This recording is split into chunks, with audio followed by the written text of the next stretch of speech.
Hello ladies, I will be doing 2 read-alouds today.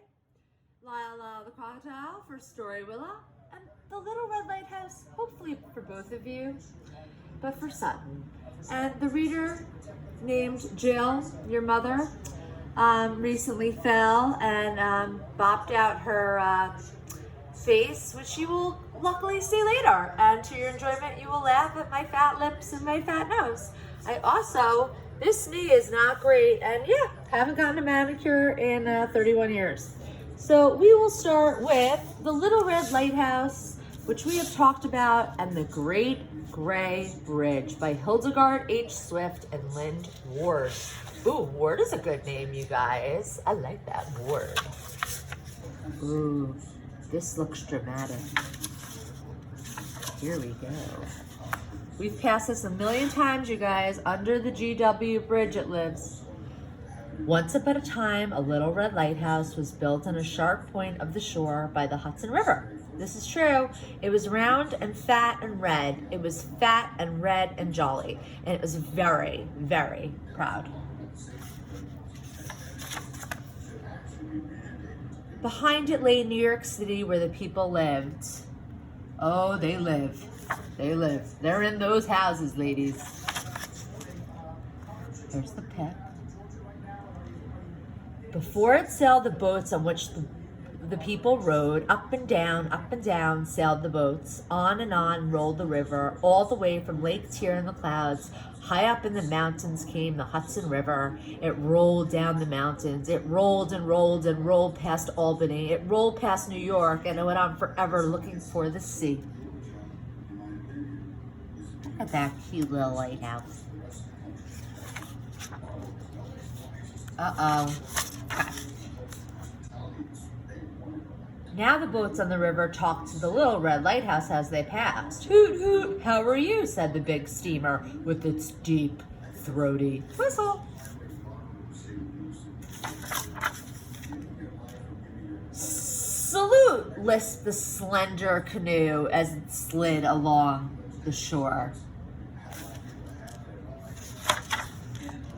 Chug, chug, chug a cheerio, called the fat, big black tug as it puffed on its way, pulling a load of coal on a barge. By day, the Little Red Lighthouse did not answer. It was quiet when the boats called. It was still. It was still. That's great to use in writing, ladies. Story, to be still, to not move.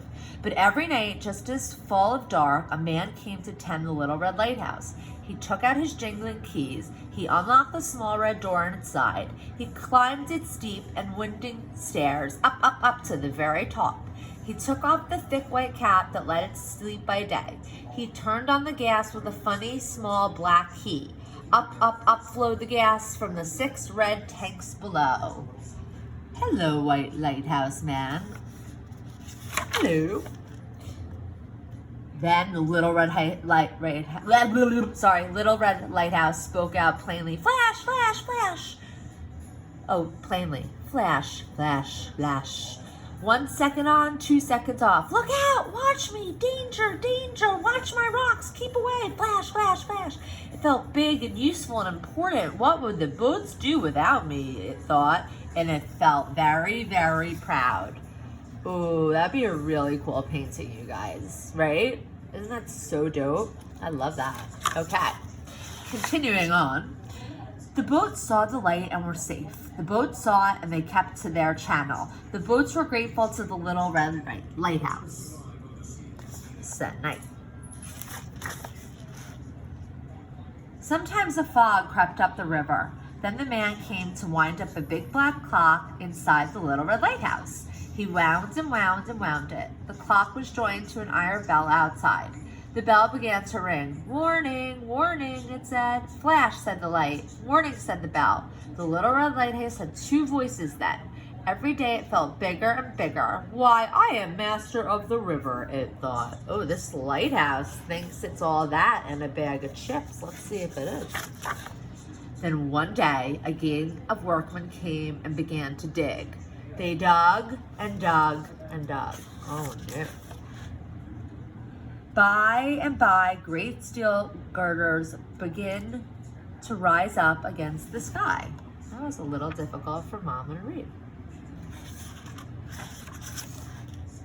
A big group of men were carried over the Hudson on a barge. Across the barge stood 4 great reels, and from each reel there trailed a slender silver line. All the boats on the river stopped moving. All the nearby boats turned to look. Even the river seemed to be very, very still. Oh, something's happening. When the men came back, they seemed happy. The first cables are over, they called. The catwalk will be up soon. And the other men shouted, hurrah!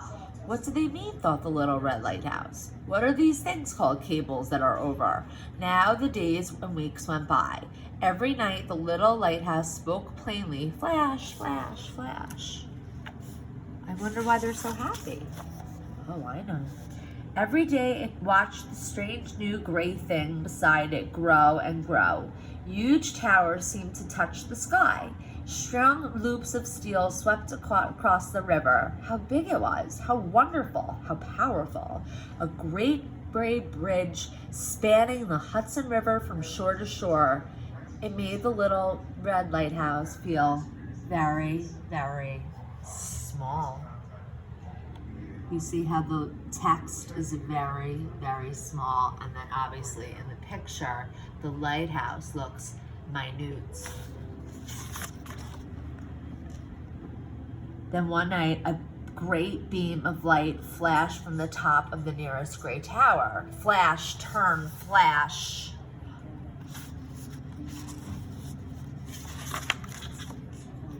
Now I am needed no longer, thought the Little Red Lighthouse. My light is so little and this one's so big. Perhaps they will give me up. Perhaps they will tear me down. Perhaps they will forget to turn my light on. That night it stood waiting and waiting. It felt glum and anxious and queer. The night grew darker and darker. Why did the man not come? The Little Red Lighthouse could neither speak nor shine. Wow. Those are a lot of feelings. I bet feelings we both all feel it sometimes. We three. Then in the middle of the night, there came a storm. The wind moaned, the waves beat against the shore. Ooh, story of the Titanic. No, it's not. A thick fog crept over the river and tried to clutch the boats one by one. Oh, Sutton, do you have a suggestion of what's gonna happen or a prediction? Moment to pause, make a prediction, girls. Talk it out within one another. I'm dead serious. I'm being like a teacher from 41. Talk to your partner and tell them what you think is going to happen. I'm turning. The fat black tug was just coming back from Albany. It was caught and blinded by the fog. It looked for the Little Red Lighthouse, but it could not find it. It listened for the bell, but it could not hear it.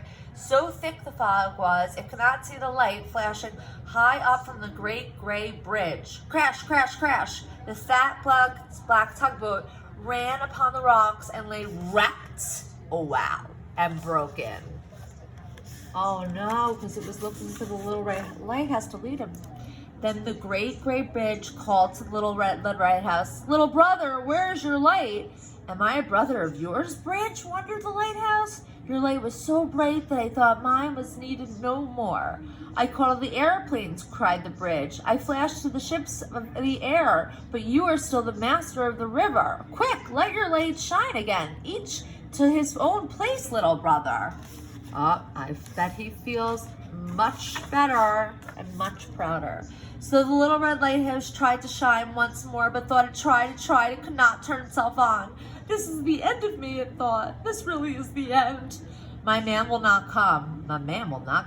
I cannot turn myself on. Very likely I shall never shine again." Dark and silent it stood, and it was very, very sad. God, another pick-me-up book, Jill. But at least it's gonna pick me up, girls. I promise, it's gonna be happy. But I think, no, it is. But at last it heard the door opening far below. At last it heard steps rushing up to the stairs. Why, here was the man hurrying to tend it. "Where have you been, man? I thought you were never coming. Oh, those boys, they stole my keys. This will never happen again." Da da da. Now. The Little Red Lighthouse knew that it was needed. Oh, the bridge wanted it. The man wanted it. The ships may need it still. It sent a long, bright, flashing ray outside into the night.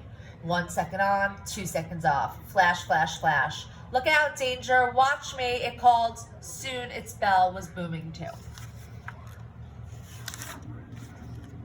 Warning, warning, it cried. The Little Red Lighthouse still had work to do, and it was glad. And now, beside the great beacon of the bridge, the small beam of the lighthouse still flashes. Besides the towering great bridge, the lighthouse still bravely stands. Though it knows now that it is still little, it is still very, very proud. It's a true story, you guys. And we could see the Little Red Lighthouse on the west side anytime. In fact, we all pass it all the time. Let's see if there's one more page.